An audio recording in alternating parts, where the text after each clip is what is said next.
Welcome to sports live presented by cool. আপনাদের সঙ্গে আছি আমি রঞ্জন শান্ত। শুরু করব ফুটবলের খবর দিয়ে। জাতীয় দলে জার্সিতে 4 ম্যাচ খেললেও এখনও নিজ গ্রাম শ্রীমঙ্গলে যেতে পারেননি সমিত সোম। অবশেষে ভারত বধের পর গেলেন। বাংলাদেশের পোস্টার বয়কে পেয়ে আনন্দে আত্মহারা শ্রীমঙ্গলবাসী ও সমিতের পরিবার। ফাহমিদুল, জায়ান, কিউবাদের মতো নবীনদের প্রজন্ম আরও শক্তিশালী দল গড়তে পারে বলে জানিয়েছেন সমিত। জাতীয় দলের জার্সিতে সমিত খেলছেন 5 মাস ধরে, কিন্তু কখনো যাওয়া হয়নি শ্রীমঙ্গলে। অবশেষে ঘরের ছেলে ফিরল ঘরে, ঢাকা থেকে সোজা বিমান ধরে। সমিতের আগমনে যেন উৎসবে পরিণত হলো সোমবারই। ফুল আর আনন্দে ভরে উঠল সেই বাড়ির আঙিনা। প্রণাম করে বাড়িতে প্রবেশ করলেন বাংলাদেশের পোস্টার বয়। ভারত বধের রেশ তখনও যেন কাটেনি। জাস্ট মনে আছে এখানে বেয়ারফুট দিয়ে বাইরে গিয়ে ক্রিকেট খেলতাম, তার নাহলে আমরা জাস্ট হাঁটতাম বাজারে, তার নাহলে ওইদিকে। But mostly just young age, just playing with my cousins, playing pick-up cricket games, playing pick-up football games. আর ওইটা আমার মেমোরিটা খুব ভালো লাগে। আর এখানে আমার খুব ভালো লাগে বিকজ এখানে একটু কোয়াইট, অনেক সেরিন লাগে। সো আমার খুব ভালো লাগে শ্রীমঙ্গলে আসতে। 10 জন সিঙ্গাপুরের বিপক্ষে ম্যাচে অভিষেক, এরপর খেলেছেন 4 ম্যাচ। হামজার মতো এতটা লাইমলাইট না পেলেও দলের সবচেয়ে বুদ্ধিদীপ্ত ফুটবলারদের একজন। সমিতের স্বপ্নটা বড়। আমাদের অনেক কম বয়সের খেলোয়াড় আছে যে আমাদের ফিউচারের জন্য অনেক ভালো হবে। হামজা, আমি, জামাল ভাই, আমরা তো একটু মানে আস্তে আস্তে আবার বয়স্ক হয়ে যাচ্ছি। So now it's time for the next generation উঠতে আর ফুটবলটা আরো প্রোগ্রেস করতে। জুন থেকে 2 বার বাংলাদেশে এলেও গ্রামে যেতে পারেননি। এবার তার আগমনে খুশি সমিতের চাচা, ফুপু, খালা সকলে। এই যে সমিত যে কালকে জিতছে, মানে আমরা সহ সারা দেশের মানুষ তো খুব খুশি। আরো প্রত্যাশা তার কাছে আগামীতে যেন আরো ভালো করে। ফার্স্ট ইন্টারন্যাশনাল গোলটা দিল, ছবিটি আমি পোস্টার করাইছি। বুধবার একদিনের সফর শেষে বৃহস্পতিবারই ঢাকা হয়ে কানাডার উদ্দেশ্যে পাড়ি জমাবেন সমিত সোম। মেহেদি নাইম, যমুনা স্পোর্টস। সমিত সোম ওয়েলকাম হোম। অর্জনের খবর আরও আছে, যেতে হবে বাংলাদেশ আয়ারল্যান্ড টেস্টের খবরে। 100তম টেস্টের প্রথম দিন শেষে 1 রানের অপেক্ষা মুশফিকুর রহিমের। মিরপুরের সিরিজের দ্বিতীয় ও শেষ টেস্টে প্রথম দিন শেষে বাংলাদেশের সংগ্রহ 4 উইকেটে 292 রান। 99 রানে অপরাজিত আছেন মুশফিক। 50 পেয়েছেন মমিনুল, লিটন অপরাজিত 47 রানে।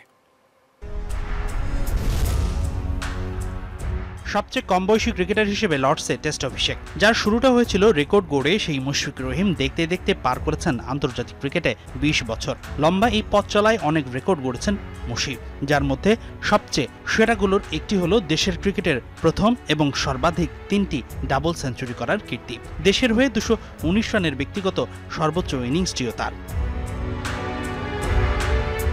সেই মুশফিক বাংলাদেশের প্রথম ক্রিকেটার হিসেবে বুধবার খেলেছেন 100তম টেস্ট। কিন্তু টেস্ট ক্রিকেটে বাংলাদেশের রেকর্ডের বরপুত্রকে কি এখানেই থামলে মানায়? বিশ্বের 12তম ক্রিকেটার হিসেবে 100তম টেস্টে শতক হাঁকানো থেকে মাত্র 1 রান দূরে মুশফিকুর রহিম। ঢাকা টেস্টের প্রথম দিন শেষে 99 রানে অপরাজিত অভিজ্ঞ এই ব্যাটার। বৃহস্পতিবার আর 1 রান যোগ করলেই বিরল এই রেকর্ড বুকে উঠবে মুশির নাম। Javed Miandad, Ricky Ponting, Inzamam, Alastair Cook, জরুরদের সাথে 100তম টেস্টে সেঞ্চুরি করার ক্লাবে যুক্ত হবেন বাংলাদেশের মিস্টার ডিপেন্ডেবল। মিরপুরে টস জিতে আগে ব্যাট করতে নেমে 2 ওপেনার সাদমান ইসলাম ও মাহমুদুল হাসান জয়ের হাত ধরে দিনের শুরুটা ভালো হয় বাংলাদেশের। দলীয় 52 রানে সাদমান ইসলাম ফিরলে প্রথম উইকেট হারায় স্বাগতিকরা। এরপর 83 রানে জয় আর 95 রানে শান্ত ফিরলে 100-র আগেই 3 উইকেট হারিয়ে বিপাকে পড়ে টাইগাররা। তবে 107 রানের জুটি গড়ে এই প্রাথমিক ধাক্কা সামাল দেন মুশফিক ও মমিনুল। এই জুটি ভাঙে মমিনুল ম্যাকব্রেইনের শিকার হলে অ্যান্ডি ম্যাকব্রেইন একাই নিয়েছেন 4 উইকেট। মুশফিকের অপরাজিত 99 ও লিটনের অপরাজিত 47 রানের ইনিংসে শেষ পর্যন্ত দিন শেষে বাংলাদেশ জমা করেছে 292 রান। হাসিনুর রহমান, যমুনা স্পোর্টস, ঢাকা। যেহেতু বিশেষ একটা দিন, বিশেষ একজন অতিথি না থাকলে কেমন হয়? সৈয়দ আবিদ হোসেন সামি আমাদের এই সতীর্থ। পরিচয় তো আরও অনেক দেয়া যায়, কিন্তু এই পরিচয় বোধহয় যথেষ্ট। Welcome to sports live. বেশ লম্বা সময় পর এবং অতিথি হিসেবে আমি মনে হয় স্ট্রাইকিং এন্ডে ব্যাটিং করার প্রচুর অভিজ্ঞতা আছে এই সেটে, কিন্তু নন স্ট্রাইক এন্ড থেকে ব্যাটিং করতে কেমন লাগে সেটা মনে এক্সপেরিয়েন্সটা আমার প্রথম এবার। এই কারণে মাইকটা একটু উপরে নিতে হবে, অতিথি হওয়ার যেহেতু অভিজ্ঞতা নেই। তো বিশেষ দিন সামি একেবারেই, কারণ 100তম টেস্ট প্রথমেই যদি বলি যে ওই 1 রান বাকি, ওটা কিন্তু সমস্ত দর্শক বা সবাই চেয়েছিল। ইনফ্যাক্ট এটা নিয়ে কথাও হচ্ছিল শেষ দিকে। নিয়ম কি বলে আসলে, এটা কি পসিবল ছিল 1 ওভার বাড়ানো বা কিছু? না, এটা একেবারেই সেটা পসিবল ছিল না। প্রথম কারণটা হচ্ছে যে যেই ভদ্রলোক লাস্ট ওভারটা বোলিং করেছেন তিনি 6 মিনিট ব্যাপ্তির একটা লাস্ট ওভার করেছেন এবং সেটা একটা স্ট্র্যাটেজিক্যাল জায়গা ছিল কিনা। নর্মালি স্পিনাররা 2 থেকে 3 ওভারের মধ্যে ওভারটা কমপ্লিট করে ফেলেন। আর আইসিসির যে গাইডলাইন বা প্রোটোকল আছে সেই প্রোটোকল অনুযায়ী যেটা হয় যে কোনো একটা দিনের যে কাট অফ টাইমটা থাকে, কাট অফ টাইমের মধ্যে মিনিমাম 90 ওভার্স খেলা হতে হবে। যদি কাট অফ টাইমের মধ্যে 90 ওভার্স খেলা না হয় সেক্ষেত্রে আম্পায়াররা 30 মিনিটস এক্সটেন্ড করতে পারেন কাট অফ টাইমটাকে। যদি এমন হতো যে কাট অফ টাইম নির্ধারিত 4:30টার মধ্যে যদি আলটিমেটলি 90 ওভার্স কমপ্লিট করা না যেত সেক্ষেত্রে 30 মিনিটের একটা এক্সটেন্ডেড টাইম পান। আদারওয়াইজ আর কোনো অপশন কিন্তু নেই। এখানে ক্ষেত্রে ব্যাপার যেটা ঘটেছে যে কাট অফ টাইমটা 4:30 এবং উইদিন 4:30 90 ওভার কমপ্লিটও হয়ে গেছে। ইভেন এখানে আরেকটা বিষয় যেটা আমি ম্যাচ অফিসিয়ালসদের কাছ থেকে শুনেছি, রিচার্ড ইলিংওয়ার্থ যদি 4:30 10 সেকেন্ড আগেও তার নির্ধারিত জায়গায় ওই ওভারটাতে আম্পায়ারিংয়ের জন্য দাঁড়িয়ে যেতেন, that means the over has started. So ultimately ওই ওভারটা কন্টিনিউ করা যেত আনলেস অর আনটিল কোনো টেস্ট ম্যাচের 5ম দিনের শেষ সেশনের খেলা হচ্ছে।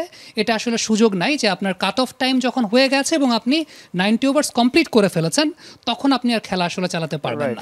1-2 দিন বৃষ্টির কারণে অনেক সময় কম হলে আমরা দেখেছি যে লাস্ট 2 দিন একটু বাড়িয়ে নেওয়া হয়, হাফ অ্যান আওয়ার বা যতক্ষণ আলো থাকে খেলানোর চেষ্টা করে। এবং এটা আমার কাছে মনে হয় যে আইরিশ টিমের একটা স্ট্র্যাটেজির জায়গাও ছিল, কারণ লাস্ট ওভারটা 6 মিনিট ব্যাপী হয়েছে। সো নর্মালি সেটা হয় না, স্পিনারদের জন্য 2 বা 3 মিনিটের মধ্যেই কমপ্লিট হয়ে যায়। এটা হয়তো বা তাদের একটা স্ট্র্যাটেজি ছিল, তারা ওইটাই ঘড়িটা দেখছিলেন। এবং এটা যেটা হয় প্রোটোকলটা সেটা হচ্ছে থার্ড আম্পায়ার কিন্তু কাউন্ট করতে থাকেন টাইমটা।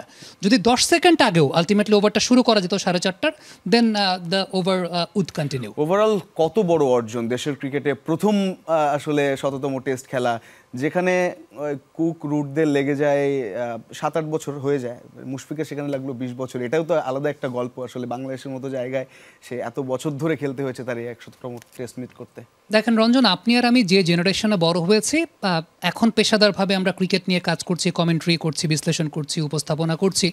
এটার বাইরে আপনি একজন সাধারণ দর্শক হিসেবে যদি একটু চিন্তা করি, মুশফিকুর রহিমের যেদিন টেস্ট ডেবিউ হয়েছিল আমার মনে আছে আমি স্কুলে পড়তাম, আপনিও স্কুলে পড়তেন। এখন তো আপনি আমি বিশ্ববিদ্যালয়ে পার করে ফেলেছি, প্রায় 8 বছর হয়ে গেছে, 8-9 বছর হয়ে গেছে, বা আরও বেশিও হতে পারে।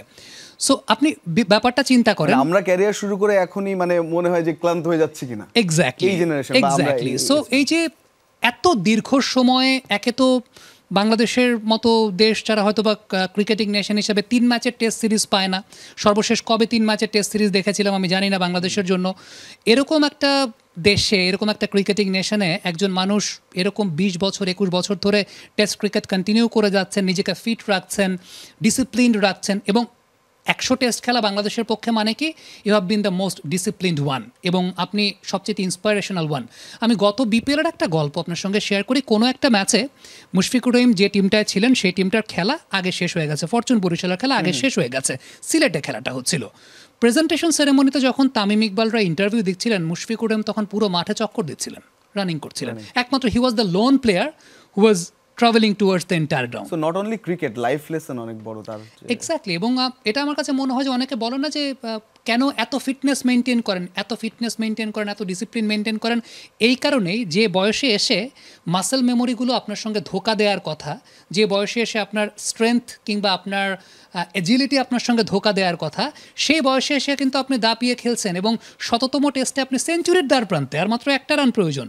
2017 সালের পর এখন পর্যন্ত মাত্র 3 জন প্লেয়ার সেই কীর্তিটা গড়তে পেরেছেন, 100তম টেস্টে সেঞ্চুরি। সো সেই জায়গাটা definitely it's an inspirational story. একেবারে। বিসিবি বেশ কিছু আয়োজন করেছিল, আমরা সেই প্রসঙ্গে আসবো, তবে হাতে একটা প্রতিবেদন আছে, আমরা সেটাই দেখে আসতে চাই। মুশফিকুর রহিম আরও লম্বা সময় বাংলাদেশকে সার্ভিস দেবেন, এটাই চাওয়া যুব ক্রীড়া উপদেষ্টা আসিফ মাহমুদ সজীব ভুঁইয়ার। মুশির 100তম টেস্ট খেলার আনন্দে সামিল হয়ে ক্রীড়া উপদেষ্টা বললেন, ব্যাট হাতে মুশির সেঞ্চুরি দেখতে মাঠে আসবেন বৃহস্পতিবার। আর সভাপতি আমিনুল ইসলাম বুলবুল বলছেন, 100তম টেস্ট খেলে মুশি পূরণ করেছেন তাদের শৈশবের স্বপ্ন। সচিন টেন্ডুলকারের টেস্ট কতটা, মুশফিকুর রহিমকে সেটাই জিজ্ঞেস করেছিলেন যুব ও ক্রীড়া উপদেষ্টা আসিফ মাহমুদ সজীব ভুঁইয়া। 200টা, এই উত্তর দিয়েই এমন অট্টহাসি মুশির। সচিনের টেস্ট মুশফিকুর রহিমের ডাবল, রান, সাফল্য সবকিছুই ঢের বেশি। কিন্তু তাতে কি, দেশের ক্রিকেটে এত না পাওয়ার মাঝে মুশফিকের যে সাফল্য, তাতে তিনি তো আমাদের সচিন, জীবন্ত কিংবদন্তি, তাই নয় কি?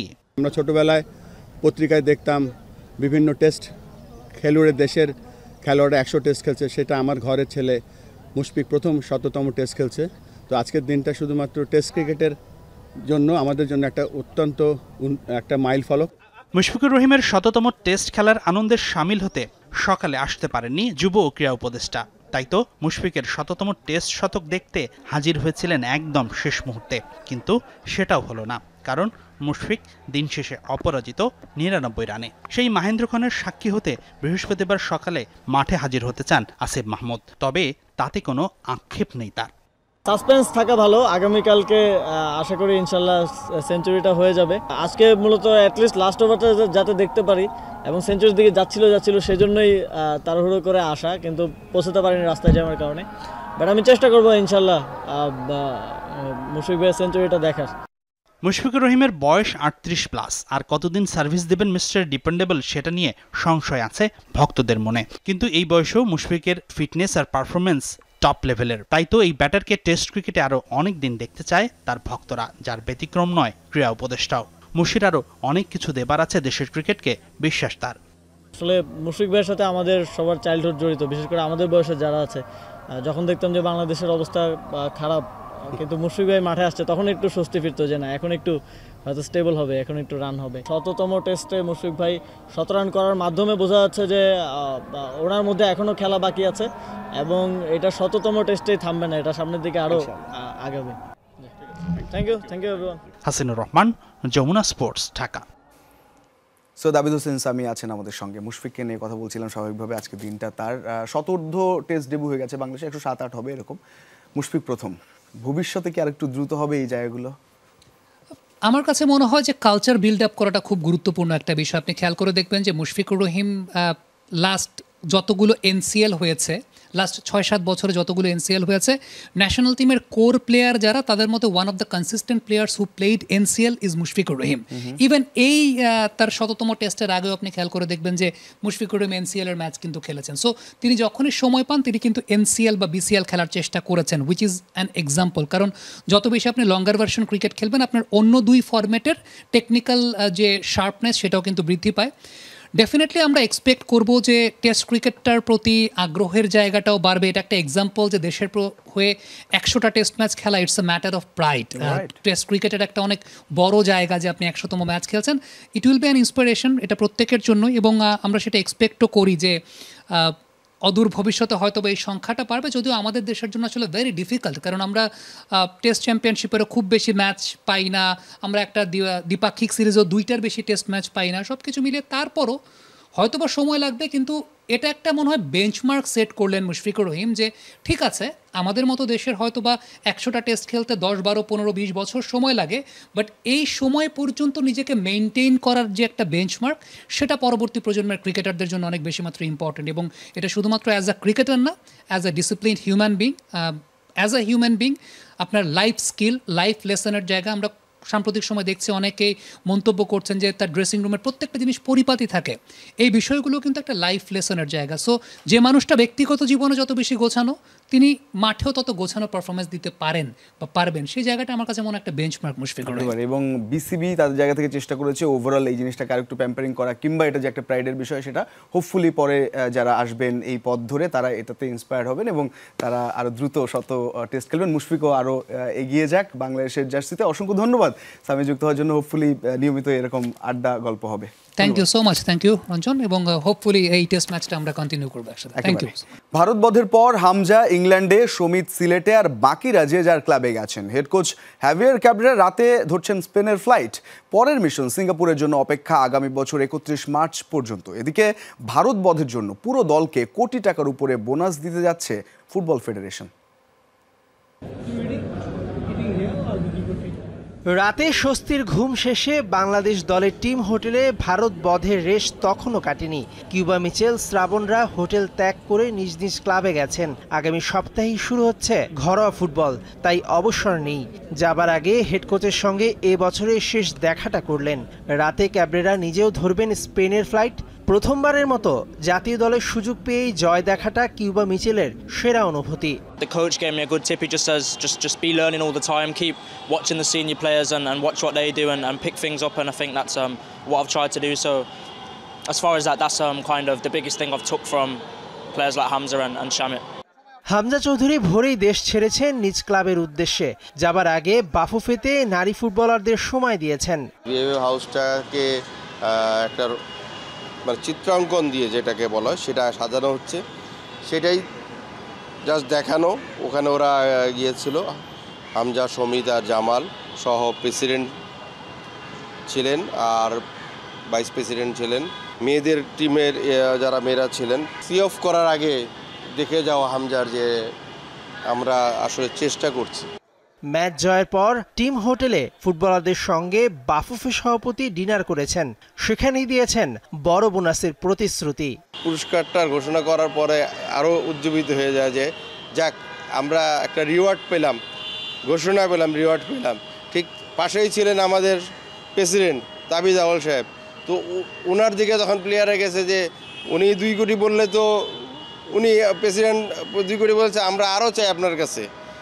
তো যাই হোক, উনি আমাদেরকে নিরাশ করে নাই। উনি প্লেয়ারদেরকে বলেছেন যে যেহেতু উনি একটা বোর্ড মেম্বার সবাইকে নিয়ে আছেন, একটা বডিতে আছেন, উনি বললো আমি এটা বোর্ডে আলোচনা করে একটা অনুষ্ঠানের মাধ্যমে এটা আমি জানাবো। জাতীয় দলের আবার ম্যাচ প্রায় 4 মাস পর। আগামী বছর 31 মার্চ সিঙ্গাপুরের মাটিতে এএফসি এশিয়ান কাপ বাছাই পর্বের শেষ ম্যাচ। ততদিন পর্যন্ত অপেক্ষাতেই থাকতে হচ্ছে হামজা চৌধুরীর খেলা দেখার। মেহেদি নাইম, যমুনা স্পোর্টস, ঢাকা। ফিরছি ক্রিকেটে। নিউজিল্যান্ড উইন্ডিজ ওয়ানডে সিরিজের খবর। সিরিজের দ্বিতীয় ওয়ানডেতে উইন্ডিজকে 5 উইকেটে হারিয়ে 1 ম্যাচ হাতে রেখেই সিরিজ নিজেদের করে নিল নিউজিল্যান্ড। উইন্ডিজের দেয়া 248 রানের লক্ষ্য 5 উইকেট হাতে রেখেই টপকে যায় কিউইরা। নেপিয়ারে বৃষ্টিবিঘ্নিত ম্যাচে শুরুতেই ক্যাম্পবেলকে হারায় উইন্ডিজ। এরপর দলীয় 38 রানে দ্বিতীয় উইকেট হারানোয় মাঠে আসেন শাই হোপ। অবশ্য দলকে একাই টেনেছেন এই উইন্ডিজ অধিনায়ক, কারণ নিয়মিত বিরতিতে উইকেট হারাতে থাকে দলটি। এক পর্যায়ে 86 রানে 5 উইকেট হারানো ক্যারিবিয়ানরা প্রায় 250 করেছে হোপের অপরাজিত সেঞ্চুরিতে। 69 বলে 109 রানে অপরাজিত ইনিংস খেলেন তিনি। 248 রানের লক্ষ্যে নেমে কনওয়ে ও রাচিন গড়েন 106 রানের জুটি। এই জুটি ভাঙে রাচিন 56 রানে আউট হলে তারপর আর 60 রান তুলতে আরও 3 উইকেট হারালে একটু চাপে পড়ে নিউজিল্যান্ড। এরপর টম ল্যাথাম ও স্যান্টনারের ব্যাটে জয়ের বন্দরে পৌঁছায় কিউইরা। রোহিত শর্মাকে টপকে আইসিসি ওয়ানডে র্যাঙ্কিংয়ের শীর্ষে উঠল কিউই ব্যাটার ড্যারেল মিচেল। 46 বছর পর নিউজিল্যান্ডের কোনো ব্যাটার এই কৃতিত্ব দেখালো। বুধবার পুরুষ ক্রিকেটারদের র্যাঙ্কিং আপডেট করেছে আইসিসি। সেখানে ওয়ানডে ব্যাটিং র্যাঙ্কিংয়ে প্রথম স্থান অর্জন করেন মিচেল। সবশেষ ওয়েস্ট ইন্ডিজের বিপক্ষে ওয়ানডে সিরিজের প্রথম ম্যাচে 119 রানের ইনিংস খেলে ম্যাচ সেরার পুরস্কার পান এই কিউই ব্যাটার। অপরদিকে এক ধাপ নেমে র্যাঙ্কিংয়ে দ্বিতীয় স্থানে আছেন ভারতের সাবেক অধিনায়ক রোহিত শর্মা। একইভাবে এক ধাপ পিছিয়ে র্যাঙ্কিংয়ে তৃতীয় স্থানে আছেন আফগান ব্যাটার ইব্রাহিম জাদরান। 1979 সালে প্রথম কিউই ব্যাটার হিসেবে ওয়ানডে ব্যাটিং র্যাঙ্কিংয়ের শীর্ষে ওঠেন নিউজিল্যান্ডের কিংবদন্তি ক্রিকেটার গ্লেন টার্নার। 46 বছর দ্বিতীয় কিউই ব্যাটার ওয়ানডে র্যাঙ্কিংয়ের শীর্ষে উঠলেন ড্যারেল মিচেল। যুক্তরাষ্ট্রের প্রেসিডেন্ট ডোনাল্ড ট্রাম্প ও সৌদি প্রিন্স মোহাম্মদ বিন সালমানের সাথে নৈশভোজে অংশ নিলেন ক্রিশ্চিয়ানো রোনালদো। মঙ্গলবার হোয়াইট হাউসে অনুষ্ঠিত হয় এই আয়োজন। 2018 সালের পর প্রথমবারের মতো হোয়াইট হাউস সফরে গেলেন প্রিন্স সালমান। সেখানে প্রিন্সের সফর সঙ্গী হিসেবে গিয়েছিলেন পর্তুগিজ তারকা ফুটবলার রোনালদো। এমনকি হোয়াইট হাউসে উপস্থিত হওয়ায় নিজের বক্তৃতায় CR7-এর প্রতি কৃতজ্ঞতা জানান। বর্তমানে সৌদি আরব তেলের উপর নিজেদের নির্ভরতা কমানোতে জোর দিচ্ছে। এজন্য নিজেদের ট্যুরিজম এবং স্পোর্টস সেক্টরে ব্যাপক বিনিয়োগ করছে দেশটি। এই কারণে 2022 সালে সৌদি ক্লাব আল নাসর রোনালদোকে দলে ভেড়ায়। বর্তমানে সৌদি ফুটবলের পোস্টার বয় হিসেবে আছেন ক্রিশ্চিয়ানো রোনালদো। এবারে বিশ্বকাপ বাছাইয়ের খবর। ইতিহাস গড়ে বিশ্বকাপে জায়গা করে নিল ক্যারিবিয়ান অঞ্চলের ছোট্ট দ্বীপরাষ্ট্র কুরাসাও। সবচেয়ে ছোট দেশ হিসেবে প্রথমবারের মতো ফুটবল বিশ্বকাপের মূল পর্বে জায়গা করে নিল দেশটি। কনকাকাফ অঞ্চলের বিশ্বকাপ বাছাইয়ে বি গ্রুপে চ্যাম্পিয়ন হয়ে 2026 ফুটবল বিশ্বকাপে খেলার যোগ্যতা অর্জন করল দেশটি। বাছাই পর্বে 10 ম্যাচে 7টিতে জিতে অপরাজিত থেকে শেষ করে কুরাসাও। বাছাইয়ের শেষ দিনে জ্যামাইকার বিপক্ষে স্রেফ 1টি পয়েন্ট প্রয়োজন ছিল তাদের।